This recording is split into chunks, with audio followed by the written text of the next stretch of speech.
नमस्कार दोस्तों, target MPPSC prelims 2026 MCQ से रिवीजन सीरीज में एक बार फिर से आपका स्वागत है। जैसा कि आप जानते हैं कि इस सीरीज में हम एमपीपीएससी की प्रारंभिक परीक्षा को ध्यान में रखते हुए 10 यूनिट को 20 वीडियो के माध्यम से कवर कर रहे हैं। अब उसमें आज हम चर्चा करेंगे यूनिट 5 के पार्ट 2 की। यूनिट 5 जैसा कि आप जानते हैं कि पार्ट 1 में हमने चर्चा की थी भारत और मध्य प्रदेश की संवैधानिक व्यवस्था से संबंधित। आज इसका पार्ट 2 है। हर पार्ट में हम 25 प्रश्नों को कवर करते हैं और जैसा कि आप जानते हैं कि हर यूनिट से 50 प्रश्न, यानी कि हर यूनिट पे 2 वीडियो है। तो ये यूनिट 5 का सेकंड पार्ट है। तो चलिए शुरुआत करते हैं भारत और मध्य प्रदेश की संवैधानिक व्यवस्था से संबंधित। सबसे पहले देखते हैं पहले प्रश्न को। पहला प्रश्न है, दो कथन दिए गए हैं, आपको इसमें से विकल्प की सहायता से बताना है कि कौन सा या कौन से कथन सही है। जनहित याचिका पीआईएल सर्वोच्च न्यायालय के अपीली क्षेत्राधिकार का हिस्सा है। पहला कथन यह है। दूसरा है, जनहित याचिका पीआईएल सर्वोच्च न्यायालय और उच्च न्यायालय दोनों में दायर की जा सकती है।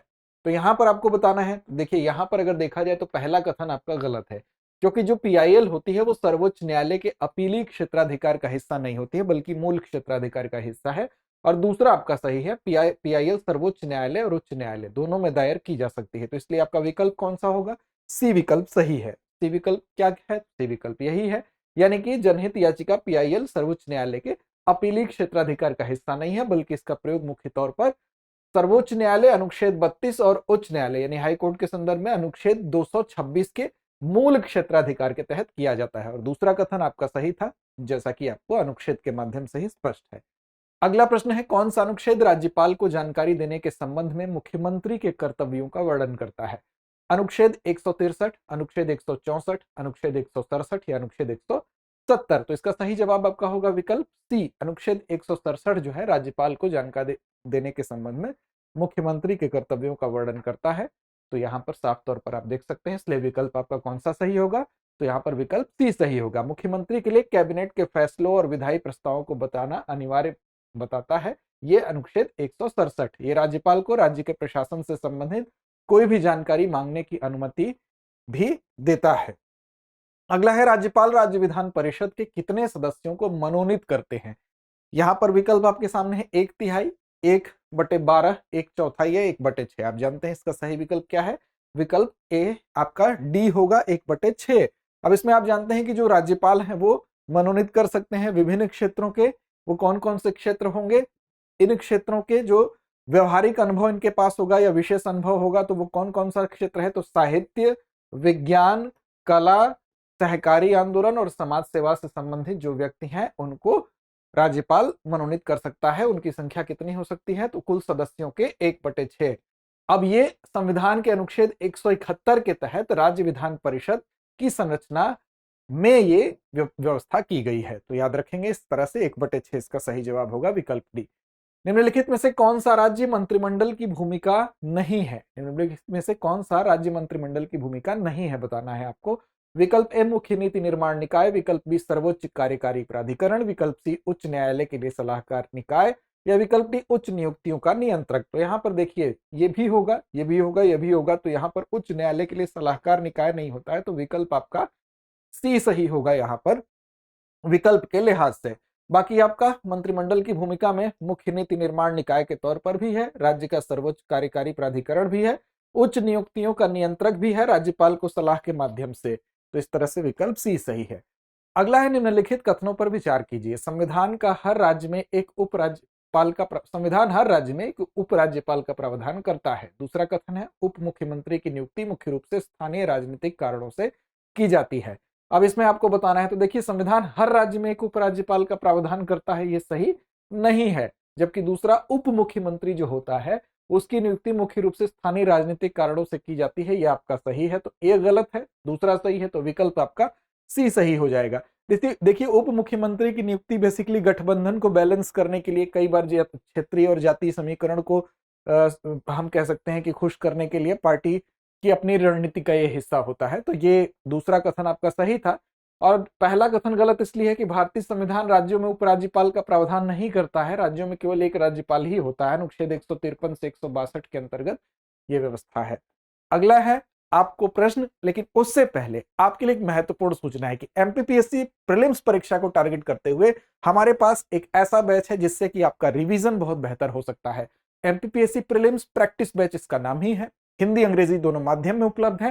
साथ साथ ऑफलाइन मोड में इंदौर शाखा से अगर आप करना चाहते हैं तो कर सकते हैं, और ऑनलाइन मोड में इंदौर क्लासरूम से लाइव क्लासेस होंगी। अब 70 दिनों की ये कक्षाएं हैं और इन 70 दिनों की क्लासेस में आपको यूनिट 1 से यूनिट 10 तक नए पैटर्न के अनुसार जो आपके ऑब्जेक्टिव प्रश्न है उनको हल करने के आधार पर आपकी प्रैक्टिस कराई जाएगी। एमसीक्यू के रुझान पर अभ्यास होगा। अधिक जानकारी अगर आप चाहते हैं इसके बारे में तो हमारा नंबर 8750187501 है। डिस्क्रिप्शन में आपको लिंक भी मिलेगा। उस लिंक पर जब आप क्लिक करेंगे तो एक फॉर्म खुलेगा, उस फॉर्म को भरिए। फॉर्म को भर के आप अपनी सीट सुनिश्चित कर सकते हैं। डाउनलोड कर लीजिए इसके लिए दृष्टि लर्निंग ऐप, वहां पर जाइए, एमपीपीएससी प्रीलिम्स प्रैक्टिस बैच को सर्च करिए, वहां पर इसके विषय में और ज्यादा जानकारी मिलेगी। नंबर याद रखिए 8750187501। अगला प्रश्न है, निम्नलिखित में से किस राज्य में वर्तमान में द्विसदनीय विधायिका है? यहाँ पर विकल्प है तमिलनाडु, पश्चिम बंगाल, तेलंगाना या मध्य प्रदेश। तो यहाँ पर देखिए इसमें से 6 जगह पर है, जहां पर तेलंगाना में भी है, तो सी विकल्प आपका सही हो जाएगा। बाकी कहाँ कहाँ है? तो आंध्र प्रदेश में, तेलंगाना में, कर्नाटक में, महाराष्ट्र में, बिहार में और उत्तर प्रदेश में, यानी कि विधानसभा और विधान परिषद भारतीय 6 राज्यों में यहाँ पर आपको दिखाई देंगे। निर्धारित शपथ लिए बिना सदन में बैठने या वोट देने वाले व्यक्ति के लिए क्या सजा है? विकल्प ए 100 रुपए प्रतिदिन, विकल्प बी 500 रुपए प्रतिदिन, विकल्प सी 5,000 रुपए प्रतिदिन या विकल्प डी 2 दिन की गिरफ्तारी। तो यहाँ पर विकल्प बी सही है। 500 रुपए प्रतिदिन के हिसाब से उसको दंड लगेगा। भारतीय संविधान का अनुच्छेद 193 ये व्यवस्था देता है कि यदि कोई व्यक्ति निर्धारित शपथ नहीं लिया हुआ है, प्रतिज्ञा नहीं लिया हुआ है, संसद या राज्य विधानमंडल में बैठता है, वोट देता है, तो उसे ऐसा करने के लिए हर दिन के हिसाब से 500 रुपए का जुर्माना देना होगा। अगला है, मणिपुर, मेघालय और त्रिपुरा के लिए अलग अलग उच्च न्यायालय किस वर्ष बनाए गए?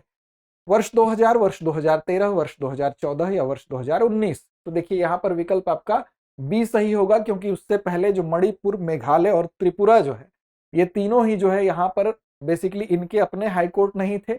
ये तीनों पहले गुवाहाटी हाईकोर्ट की बेंच इनकी राजधानियों में थी, उसी पर आधारित थे। तो मणिपुर, मेघालय और त्रिपुरा के लिए नया हाईकोर्ट 23 मार्च 2013 को काम करना शुरू कर दिया था। तो ये आप याद रखेंगे। और किसके अंतर्गत? तो ये बेसिकली जो कानून था वो कानून कौन सा था?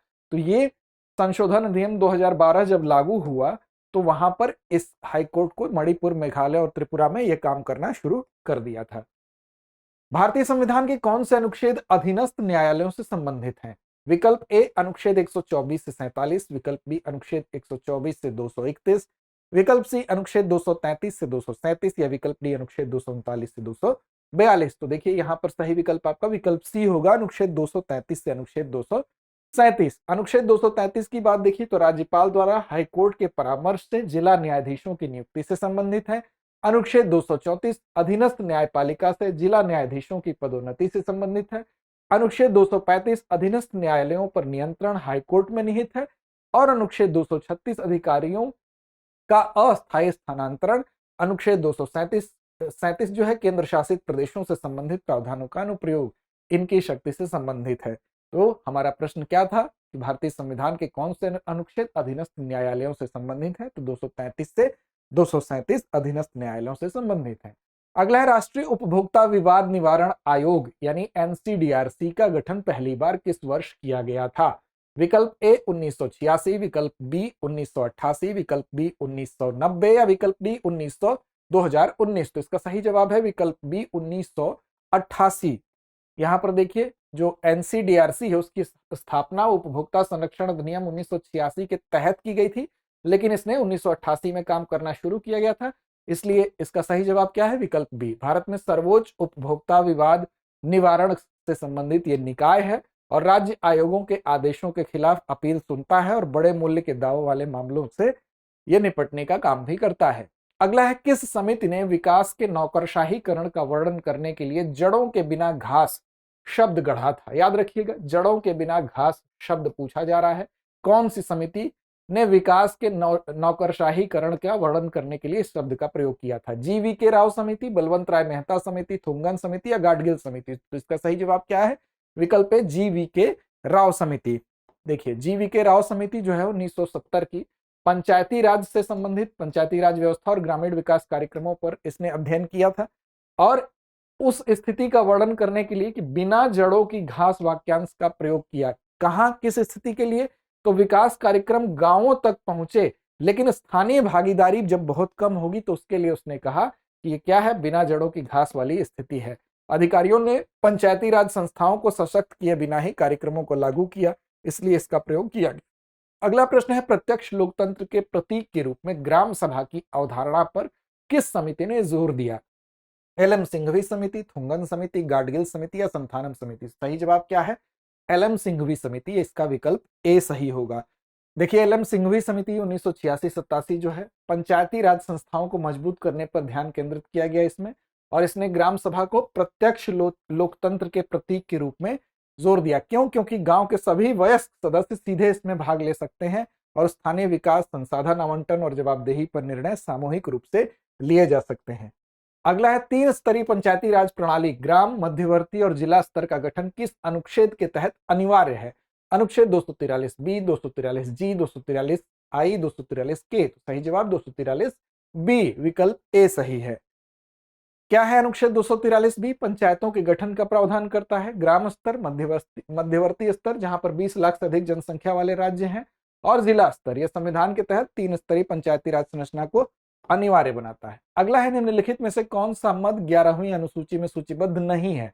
विकल्प ए पशुपालन, डेयरी और मुर्गी पालन, विकल्प बी लघु उद्योग, विकल्प सी लघु प्रमुख सिंचाई और अंतर्राष्ट्रीय जल बंटवारा, और विकल्प डी है ग्रामीण आवास। तो देखिए, ये है, ये भी है, ये भी है, ये नहीं है। प्रमुख सिंचाई और अंतर्राष्ट्रीय जल बंटवारा नहीं है, बल्कि इसमें कौन सा शामिल है? लघु सिंचाई मद इसमें शामिल है, विशेष रूप से 11वीं अनुसूची के तहत शामिल है और पंचायतों के कार्यात्मक क्षेत्र में आता है। बाकी इसमें 73वें संविधान संशोधन अधिनियम 1992 द्वारा जो 11वीं अनुसूची जोड़ी गई थी, उसमें 29 विषय शामिल हैं जिनको पंचायती राज संस्थाओं को सौंपा जा सकता है। उसमें पशुपालन, डेयरी, मुर्गी पालन भी है, लघु उद्योग भी है और ग्रामीण आवास भी है। लेकिन यहाँ पर लिखा हुआ था प्रमुख सिंचाई और अंतर्राष्ट्रीय जल बंटवारा, तो ये इसमें शामिल नहीं है।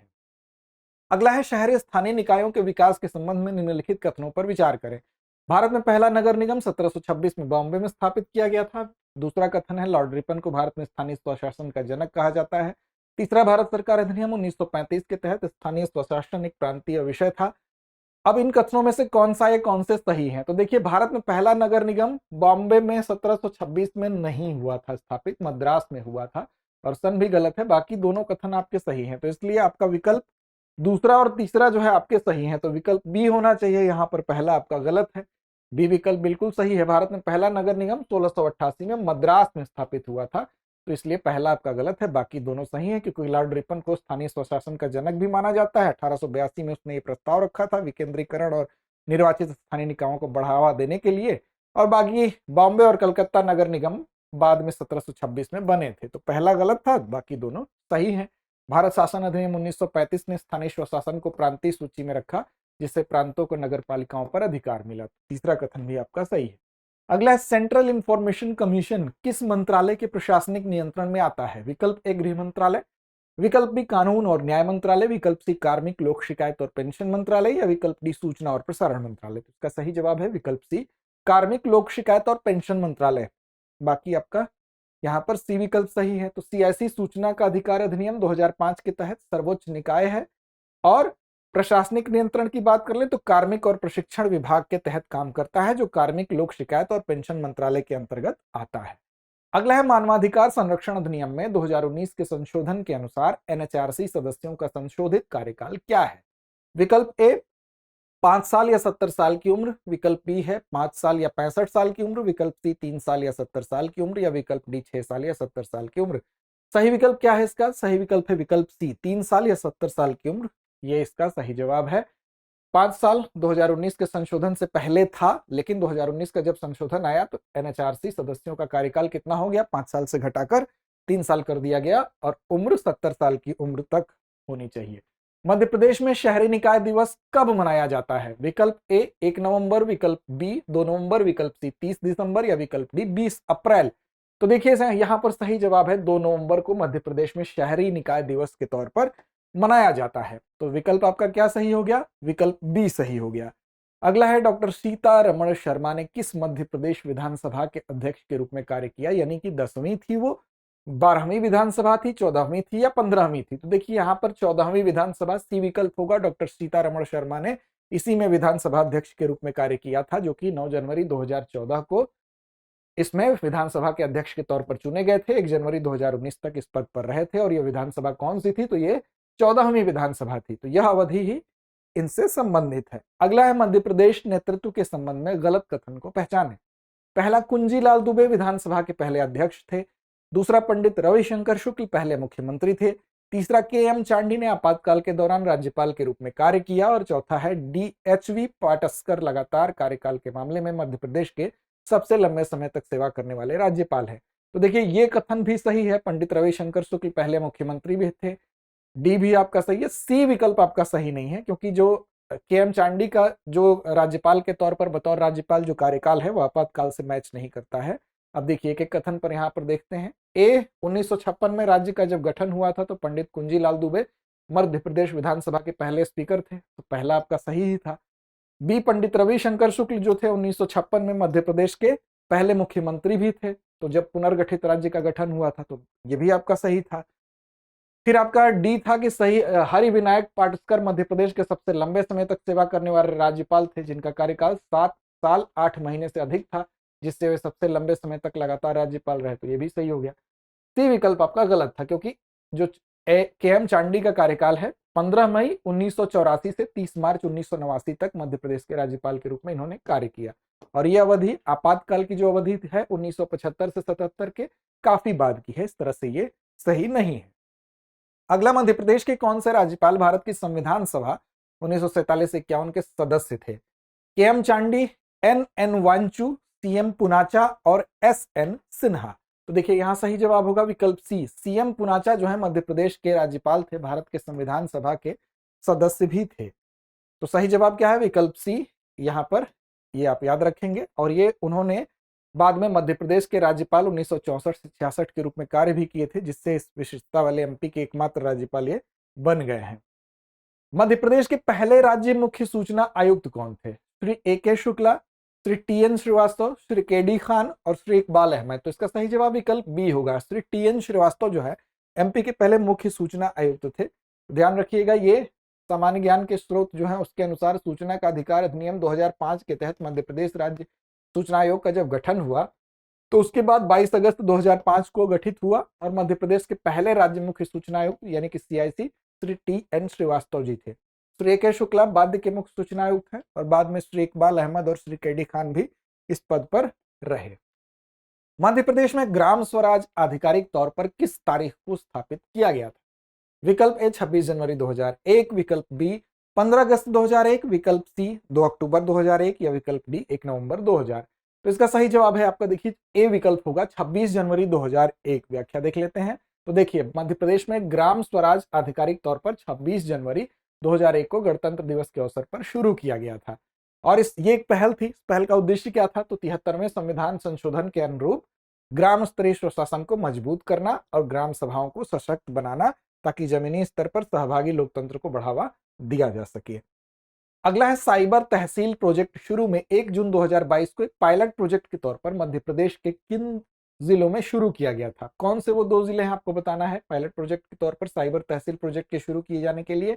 विकल्प है इंदौर और भोपाल, विकल्प बी सीहोर और दतिया, विकल्प सी जबलपुर और ग्वालियर और विकल्प डी उज्जैन और रीवा। तो इसका सही जवाब है विकल्प बी सीहोर और दतिया। व्याख्या देख लेते हैं। तो देखिए, सीहोर और दतिया बेसिकली ये 2 जिले हैं जो कि साइबर तहसील प्रोजेक्ट मध्य प्रदेश में राजस्व प्रशासन को आधुनिक बनाने के लिए शुरू किया गया था। उसके तहत पायलट प्रोजेक्ट के तौर पर इनको चुना गया था। शुरू में 1 जून 2022 को सीहोर और दतिया में ही इसको चलाया गया। इस प्रोजेक्ट का मकसद क्या था? तो उन म्यूटेशन मामलों में इंसानी दखल को खत्म करना था जिसमें कोई विवाद नहीं था। इसकी सफलता के आधार पर पीएम द्वारा 29 फरवरी 2024 को इस प्रोजेक्ट को सभी 55 जिलों में क्या किया गया था? बढ़ा दिया गया था। अगला है सीएम डैशबोर्ड पोर्टल राज्य सरकार के लिए कौन सा प्राथमिक कार्य करता है? विकल्प ए नए मतदाताओं का पंजीकरण, विकल्प बी योजनाओं की रियल टाइम निगरानी और विश्लेषणात्मक ट्रैकिंग, विकल्प सी स्थानीय हस्तशिल्प के लिए ऑनलाइन खरीदारी, विकल्प डी विधानसभा सत्रों की लाइव स्ट्रीमिंग। तो इसका सही जवाब क्या है? सही जवाब है आपका योजनाओं की रियल टाइम निगरानी और विश्लेषणात्मक ट्रैकिंग, यानी कि विकल्प बी आपका सही है। तो इस तरह से योजनाओं को रियल टाइम में देखना, उनका विश्लेषण करना, ट्रैक करना कि किस स्तर पर योजनाएं पहुंची है। सीएम डैशबोर्ड पहल एक उच्च स्तरीय विश्लेषणात्मक उपकरण के तौर पर काम करता है जिससे राज्य सरकार की योजना और पहलों को रियल टाइम निगरानी और डिजाइन इस तरह से किया गया है कि ये किया जा सके। आगे बढ़ेंगे और आपके लिए एक महत्वपूर्ण सूचना के साथ इस एपिसोड को समाप्त करेंगे। सूचना यह है कि एमपीपीएससी फाउंडेशन कोर्स जो है, अगर उससे आप जुड़ना चाहते हैं, यानी कि एमपीपीएससी की आप प्रीलिम्स से लेकर मेंस तक अगर आप संपूर्ण तैयारी करना चाहते हैं जीएस की, तो वो आप इस कोर्स के माध्यम से कर सकते हैं, क्योंकि यहां पर आपको विस्तार से, आपको पूरी तरह से प्रीलिम्स और मेंस के जीएस की तैयारी कराई जाती है। इसमें ऑफलाइन मोड इंदौर शाखा पर उपलब्ध है। ऑनलाइन मोड की अगर बात करें तो वो भी वहीं से क्लासरूम के माध्यम से लाइव होती है। अब इसमें हिंदी और अंग्रेजी दोनों माध्यम में उपलब्ध है। यहाँ पर 500 से ज्यादा क्लासेस आपको मिलती हैं।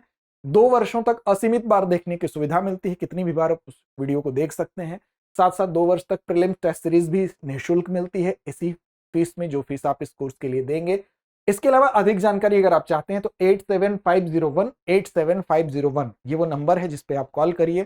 साथ साथ इसमें सीट अपनी आप सुनिश्चित करना चाहते हैं तो डिस्क्रिप्शन में आपको एक लिंक मिलेगा, उस लिंक पे क्लिक करिए, वहां पर एक फॉर्म खुलेगा, फॉर्म को भरिए, वहां बेसिक इन्फॉर्मेशन डालिए। फिर भी कोई दुविधा है तो नंबर 8750187501 पर कॉल करिए। विस्तार से और जानना चाहते हैं तो दृष्टि लर्निंग ऐप को डाउनलोड करिए। दृष्टि लर्निंग ऐप पर जाएंगे आप सीधे एमपीपीएससी फाउंडेशन कोर्स पर, और वहां पर उसकी बेसिक जितनी भी जानकारी आपको चाहिए दी हुई है। फिर भी दुविधा की स्थिति में नंबर यहां दिया हुआ है, और वहां से आप चाहें तो सीधे तौर पर ही इस कोर्स से जुड़ सकते हैं। तो इसके लिए आपको क्या करना है, दृष्टि लर्निंग ऐप को डाउनलोड करना है। तो मिलेंगे अगले एपिसोड में कुछ नए जो प्रश्न हैं अगले खंड के, उनके साथ। पिछले एपिसोड अगर अभी तक आपने नहीं देखे हैं तो प्लेलिस्ट से जाइए, उनको देख लीजिए। उम्मीद है आप बेहतर कर रहे होंगे, आगे और बेहतर करेंगे। तो लड़ते रहिए, अपने लक्ष्य की ओर बढ़ते रहिए। अब एग्जाम की तैयारी को और बेहतर करने के लिए हमारे चैनल को लाइक, शेयर और सब्सक्राइब करना ना भूलें।